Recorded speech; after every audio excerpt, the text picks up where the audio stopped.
Dan saudara, hingga saat ini masih ada 11 korban ledakan yang dirawat di Rumah Sakit Islam Cempaka Putih. 1 korban masih dirawat di ruang ICU. Pihak rumah sakit menyebut korban yang dirawat di ruang ICU kondisinya masih cukup parah dan serius. Penanganannya pun melibatkan 6 dokter spesialis. Korban mengalami luka bakar di bagian muka dan di bagian tubuh.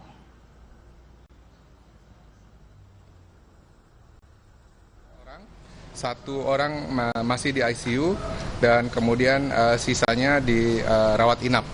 Kondisi yang dirawat inap berangsur mulai membaik. Di ICU kondisinya memang masih cukup parah dan serius, jadi belum bisa pindah ke ruang ranah biasa. Saat ini penanganannya dilakukan secara multidisipliner. Ini meliputi dokter anestesi konsultan intensive care, ini sebagai kaptennya.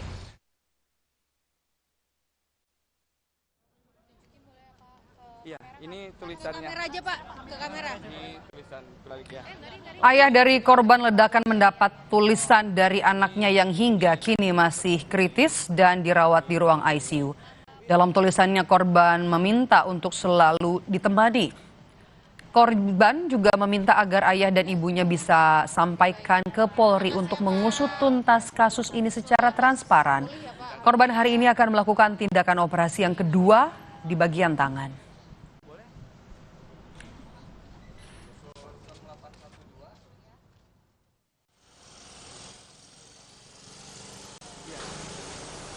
Sementara itu, saudara, Polri sore ini Polda Metro Jaya tepatnya akan mengumumkan hasil pengusutan dari ledakan yang terjadi di SMA Negeri 72 Jakarta.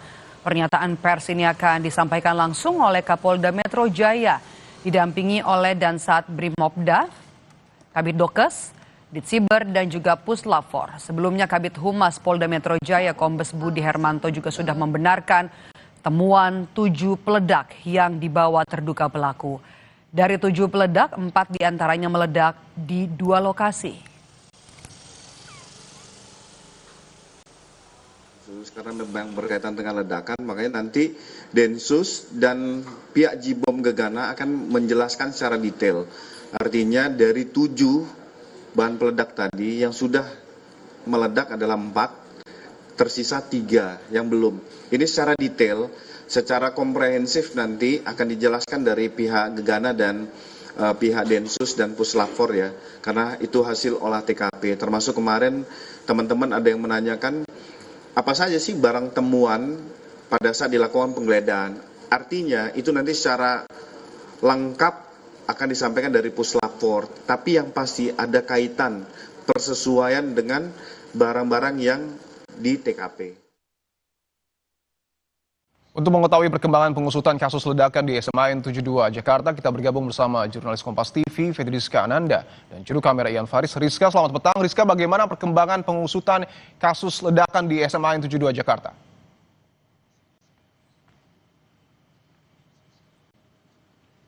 Ya, di pengembangan pengusutan saat ini masih berjalan, di mana kita ketahui juga bahwa nanti sore dari Polda Metro Jaya juga akan melakukan konferensi pers terkait dengan hasil pengusutan yang dilakukan. Namun kalau misalkan kita juga telah mengutip begitu pernyataan sebelumnya yang sudah disampaikan oleh juru bicara Densus 88 anti teror AKBP Mayandra Eka Wardana yang mengatakan bahwa temuan terbaru ini adalah adanya temuan akses terhadap situs-situs ataupun konten-konten bermuatan negatif ataupun bermuatan kekerasan yang diakses oleh pelaku melalui gawainya begitu. Jadi memang ini merupakan salah satu temuan yang memang harus didalami lebih lanjut oleh kepolisian. Selain itu juga tadi sudah disinggung terkait dengan adanya temuan 7 alat peledak di sekitar sekolah. Jadi memang hal ini juga berkaitan dengan temuan polisi ketika kemudian melakukan penggeledahan di kediaman pelaku yang mana ini menemukan adanya bahan peledak begitu. Dan kemudian juga adalah terkait dengan identifikasi pelaku, ini polisi berhasil mengidentifikasi berdasarkan CCTV yang memang menangkap ataupun mengcapture begitu ketika ini terduga pelaku membawa tas jinjing yang diduga berisi alat peledak ke sekolah. Jadi memang berdasarkan 3 petunjuk yang sudah dikumpulkan oleh polisi baik dari ketika kemudian melakukan penelusuran di SMA 72 ataupun kemudian melakukan penggeledahan di kediaman korban dan terakhir melakukan uji forensik ataupun penggeledahan berdasarkan hasil jejak digital yang dilakukan oleh pelaku dari gawainya. Dipo. Rizka, bahwa Anda berada persis di depan dari SMA 72 Jakarta. Bisa Anda gambarkan situasi terkini di sana seperti apa? Apakah ada pihak-pihak yang kemudian datang untuk mendalami dan juga mencari tahu apa yang sesungguhnya terjadi di sana?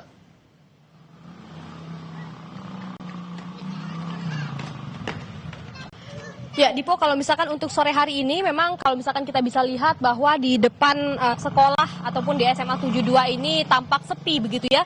Namun meski demikian penjagaan masih dilakukan. Tadi kami juga sempat berbincang dengan penjaga yang kemudian berjaga di dalam gedung ataupun pekarangan SMA 72 ini. Kalau misalkan kami lihat dari seragamnya tampaknya ini adalah TNI AL begitu. Karena kita ketahui memang lokasi sekolah ini berdekatan dengan kompleks perumahan TNI AL. Jadi memang dilakukan pengawasan begitu. Nah, kemudian terkait dengan juga aktivitas siswa, kalau misalkan dari pandangan kami tidak ada tampak aktivitas belajar mengajar siswa yang dilakukan di SMA 72 pada hari ini. Namun informasi yang kami dapatkan sejak hari Senin kemarin, artinya dari siswa dan juga guru ini masih melakukan pembelajaran namun hanya secara daring.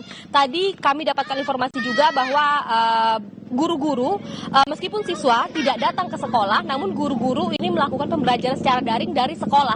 Jadi memang yang datang ke sekolah ini hanya guru dan kemudian siswa dapat mengikuti pelajaran di rumah masing-masing. Untuk informasi sampai kapan pembelajaran daring ini akan dilakukan, kami juga belum mendapatkan keterangan resmi. Namun memang tampaknya hal ini dilakukan untuk kemudian memberikan penyuluhan ataupun trauma healing kepada siswa-siswa yang juga mengalami guncangan begitu akibat ledakan yang terjadi pada hari Jumat kemarin. Jadi memang untuk sampai kapan ini dilakukan masih dalam kami masih menggali informasinya. Tentu yang pertama kali harus dilakukan adalah bagaimana kemudian kondisi mental dari siswa dan kemudian seiring dengan mempermudah polisi untuk melakukan pengusutan terkait dengan peledakan yang terjadi pada hari Jumat kemarin, Dipo. Oke, kondisi mental ini menjadi hal yang penting untuk kemudian dibenahi. Apakah Anda memiliki informasi apa yang kemudian dilakukan mungkin saja oleh KPAI dan juga polisi untuk memberikan pendampingan psikologis kepada para siswa atau mungkin kepada para guru?